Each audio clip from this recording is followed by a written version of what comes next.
Alright, welcome to the channel. There's been a big debate in the Enlisted community on what they're talking about, the scoring system.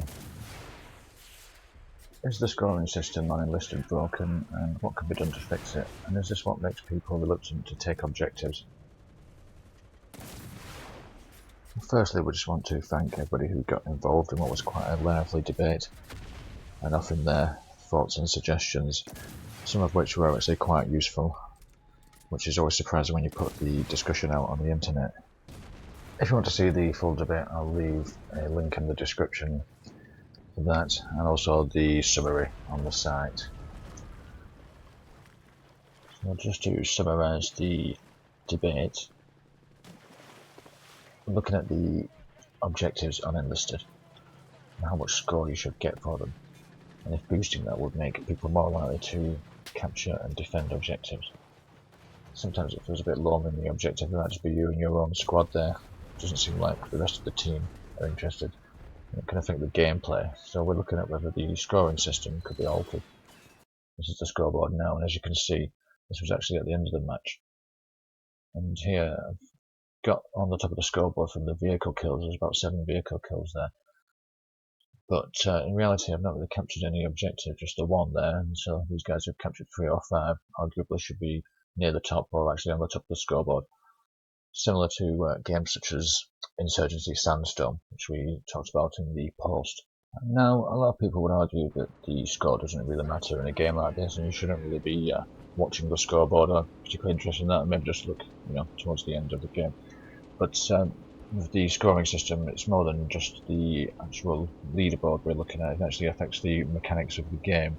So if you have a lot of XP for taking an objective, say you got 1000 XP, it's more of a lure for players to go to the objective points and get to the front lines, so it won't be as quiet in the combat zones. Some of the things people brought up was the engineering, that perhaps should get more points for people who make the sandbags and put the barbed wire down, setting up spawn points, and even for the trenching, that there should be points for digging trenches, and if somebody gets an assist from using your trench that you've dug with the shovel. Also, somebody mentioned the Battlefield series and how you get the points during the capture and defense of an objective. If you think that would be a good idea to boost up the points for capturing objectives and doing engineering work on Enlisted, then let us know in the comments. Just type something like boost it up.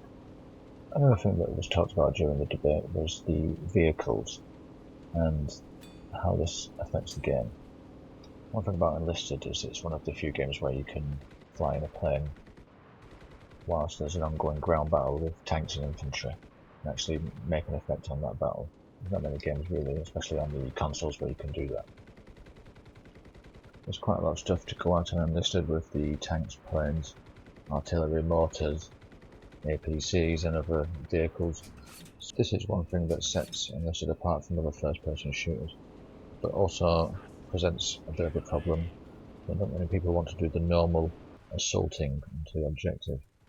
It's quite similar to playing Battlefield or Call of Duty or most other first-person shooters when you're worrying about shooting people in buildings, but naturally you want to get in your plane or your tank and blow things up, especially with the boost that it gets you to your scoreboard and the XP you'll get for your soldiers and the upgrades that you need. So we're looking at changing the game mechanics to make the objective capturing more likely.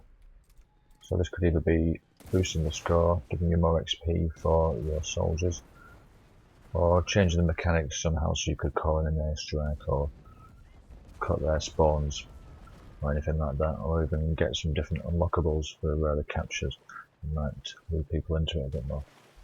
The other thing we were talking about was whether the vehicles could be used to have an effect on the objectives, maybe by weakening them or hitting the armor with the bombs or something like that, so they could have more of a direct effect on the actual objectives within the game.